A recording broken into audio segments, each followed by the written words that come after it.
उद्धव आणि राज ठाकरेंची उद्या विक्रोळीत पहिली संयुक्त सभा। उद्धव आणि राज ठाकरे यांच्या 7 ते 8 ठिकाणी संयुक्त सभा होणार, तर अमित ठाकरे आणि आदित्य ठाकरेंच्या सुद्धा मुंबईत 2 संयुक्त सभा।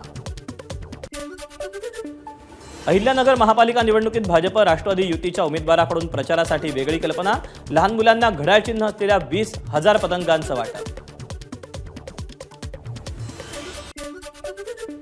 जेजुरी गडावर पौष यात्रेचा उत्साह, आज पार पडली काठीची शिखरपेठ। लातूरच्या नवोदय विद्यालयात 6वीच्या विद्यार्थिनीची गळफास घेऊन आत्महत्या, नातेवाईकांकडून घातपाताचा संशय। छत्रपती संभाजीनगरमध्ये महायुतीच्या टीकेनंतरही रशीद मामूंच्या प्रचार रॅलीत अंबादास दानवेंचा सहभाग। रशीद मामूंच्या प्रवेशावरून चंद्रकांत खैरेंचं भाजपनं जोरदार टीका केली होती।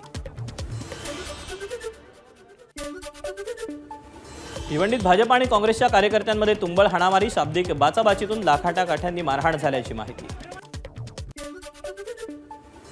बिग बॉस मराठी सीझन 3चा उपविजेता जय दुधाणेला अटक, 5 कोटी रुपयांच्या फसवणूक प्रकरणात मुंबई विमानतळावरून अटक।